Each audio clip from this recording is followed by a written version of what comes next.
Thank you so much for that introduction, and I'd also like to pay my respects to the Gadigal people of the Eora Nation, whose lands we're gathered on today, and also recognise the disproportionate impact that the decline of public housing has had on First Nations people.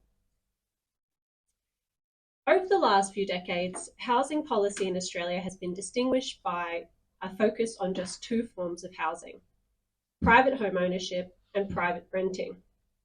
Meanwhile, social housing, a term that encompasses both public housing, which is managed directly by the government, and community housing, which is provided by not-for-profit organisations, has fallen to less than 4% of total dwellings in Australia.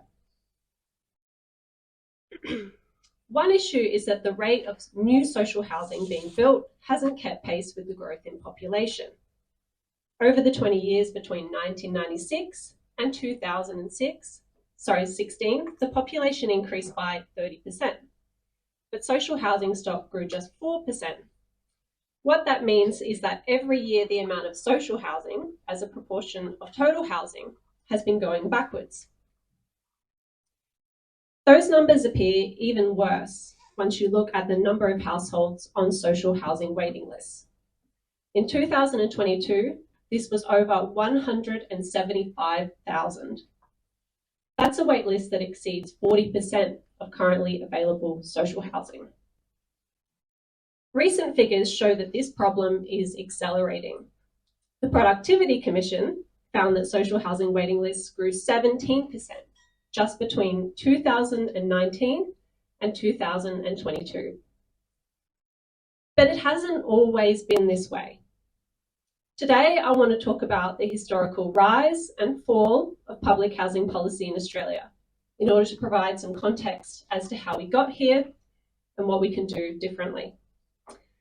But before I go on, these statistics I've just cited are all under this umbrella term of social housing.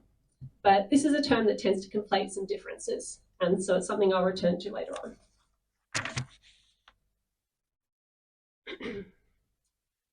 From the 1940s on, state housing authorities in Australia built large housing estates to accommodate working class families.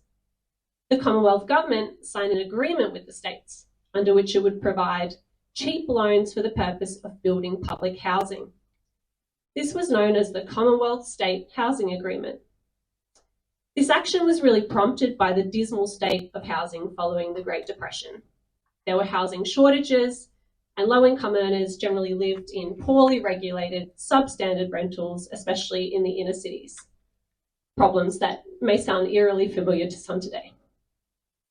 There was a view, held by government at the time, that the private market had failed to deliver on affordable housing. One government report found that, and I quote, "Private enterprise the world over has not adequately been housing the low-income group." Between 1945 and 1956, about 120,000 public housing buildings were built at a time when Australia's population was much smaller. By the end of the 1960s, public housing stock accounted for 18% of housing in South Australia, 14% in Western Australia, 10% in Queensland, 7% in Victoria, and 6% in New South Wales.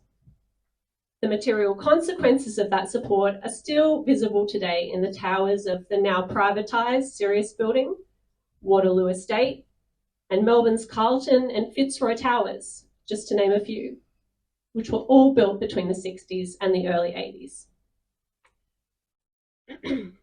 But from the mid-1980s, the Australian government started walking away from building public housing. The 70s and 80s had marked the beginning of a time of economic ups and downs, widespread industrial action, and political turmoil. Many will be familiar with the outcome of this crisis. There was a reorganisation of society along neoliberal lines. The earlier view that public housing was a necessary remediation for the failures of the market was reversed. Neoliberal thought, in contrast, saw private provision as more desirable than public provision. Public housing did not fare well under this new political model, and it became to be seen as a liability rather than an asset. By the mid-90s, the decline in public housing had really started to be felt. And by the end of the 90s, 1/4 of base funding had been cut compared to just 10 years earlier. By another metric, where government builds had accounted for 16% of annual completions between 1945 and 1970, they accounted, by the mid-1990s, they accounted for just 3%. As a result, increasingly few people were able to access public housing, and many who would have qualified for public housing just a decade earlier were forced onto the private rental market. At the same time as we saw this decline in public housing funding, there was a massive shift to demand-side assistance. In particular, government started subsidising the private market to provide affordable housing. Commonwealth rent assistance started being ramped up as the answer to housing affordability. There was a perception that giving assistance to low-income earners so that they could stay in the private rental sector was a more effective option than just providing homes. Some thought it would save us money. This has turned out not to be the case. By 1998, spending on Commonwealth rent assistance outstripped public housing expenditure. By 2008, spending was equal to twice the funding for public housing. Today, some estimates are that it is 3 or 4 times the latter. These market-based mechanisms are not just expensive. They aren't fixing the problem. Recent research has shown that 44% of Commonwealth rent assistance tenants are in housing stress. Anglicare Australia found that for a single person on JobKeeper, only 4 out of nearly 50,000 properties were affordable. For those on youth allowance or the DSP, that's only 0.2% of rentals. Last, recent increases to rent assistance, which was put up $31 a week to the cost of $2.7 billion over the forward estimates, have failed to keep pace with rising rents over this year alone.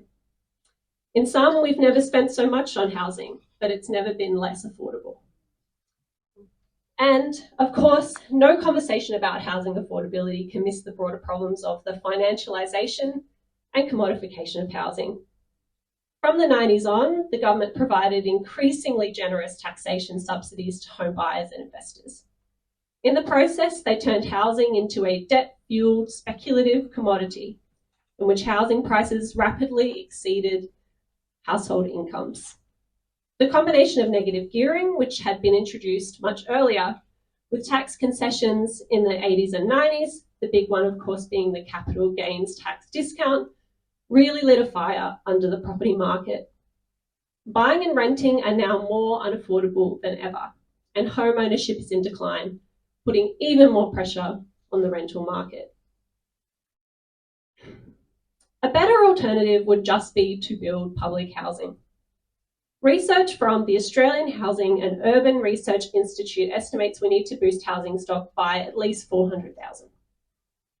Short-term subsidies in the form of rent assistance will provide much-needed relief, and they do need to be increased.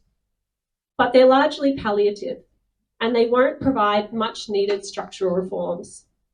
We need to actually take people out of the private market and not just subsidise their precarious position within it. And we need to organise that provision along public principles. That way we can provide flow-on benefits to private renters as well. As my colleague Matt Grudenoff has highlighted, this is because even those who don't qualify directly for public housing will be operating in a rental market where there's less competition. And last, to return to the umbrella term of social housing. There's been a qualitative as well as quantitative change in Australian housing policy. We're starting to see a portion of housing effectively transferred from public housing into community housing.